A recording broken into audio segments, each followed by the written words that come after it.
Recently, the Latin American country El Salvador made Bitcoin legal tender. It is the first country to officially accept Bitcoin. Is this an isolated one-time event or the beginning of a movement? Only time will tell, but we can take a look at the details to make a better educated guess.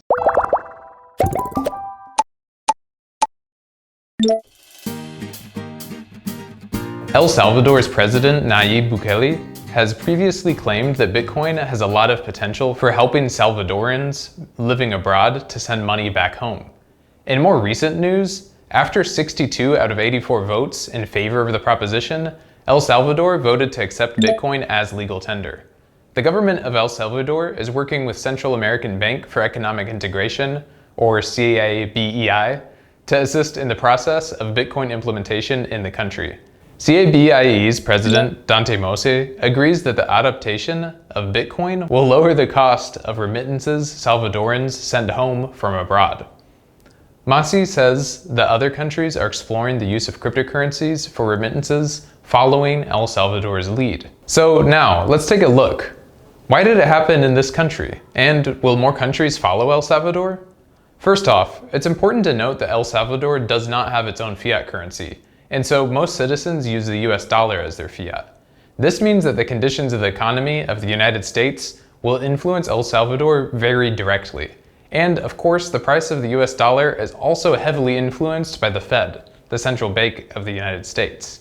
It's easy to see why El Salvador would look for alternatives to relying solely on another country's fiat money. So why doesn't El Salvador create its own fiat? After all, most countries have their own fiat.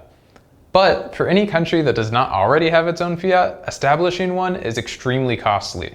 Maintaining one is a high ongoing cost, and as we've seen all over the world many times, it's not easy to ensure the value of fiat currencies. Overwhelming inflation has been a huge problem in many countries around the world, and remains a very real fear even for the largest and most developed nations. To build their own fiat, El Salvador would need to build up a standard banking system to connect all their banks together. And to bring the fiat into modern times, they would also need to implement a comprehensive and secure system for digital payments. For example, Singapore spent 5 years and billions of dollars to establish Project Ubin, a system to help people make peer-to-peer payments on mobile devices. On the other hand, with Bitcoin and its Lightning Network, people can make peer-to-peer payments easily at a very low cost. In this way, the government doesn't have to build up such a huge system. The complete facilities come ready-made. Crypto will also help El Salvador build up a digitalized financial market. According to the data by Statista, only 29.3% of adults had their own bank accounts in El Salvador in 2017. But if Bitcoin becomes popular in this country, people would not need to have bank accounts anymore, and they would have an efficient and safe digital payment method. Salvadorans would be native Bitcoin users. El Salvador is not the only country facing such problems in regards to national banking systems. Many developing countries in Latin America and Africa are tackling very similar problems, including countries that already have their own fiat.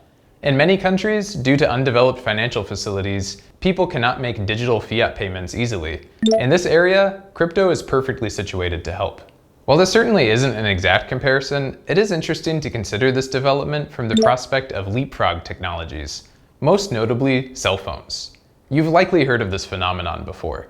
Essentially, in relation to cell phones, there are many parts of the world, whether countries or areas of countries, that never had a landline system set up, but instead benefited from the more advanced technology of cell phones. These areas vastly benefited from adopting cell phones directly, not only because they're more convenient and advanced technology, but also because installing landline systems is extremely costly and resource intensive. Another interesting tidbit about so-called leapfrog technology is that often the more developed areas are slower to fully embrace new technology. For example, in the late 90s, most Londoners still use landlines and phone booths, while those living in Lebanon, after having their landline infrastructure wiped out, were already using cell phones as their usual way to make calls. So it's not too hard to imagine a future where developing countries are the pioneers of true cryptocurrency adaptation, as they're more directly faced with financial problems, while developed countries lag behind simply because they're comfortable with the money they already understand. Again, only time will tell if this is the beginning of a trend or just an interesting isolated event.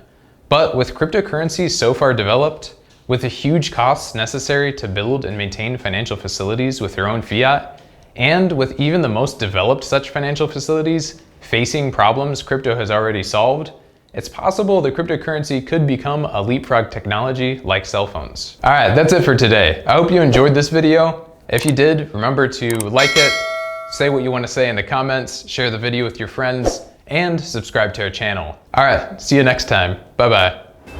If you don't have a Phemex account yet, just click on the link in the description or scan the QR code on the screen. Create a Phemex account and you will get a 7-day free premium membership trial and other trading bonuses. To learn more about Phemex and cryptocurrencies, watch out the videos in the box on the left. And if you're new to the crypto world, have a look at the videos on the right for some of Phemex's user tutorials. Thanks for watching this video. Bye.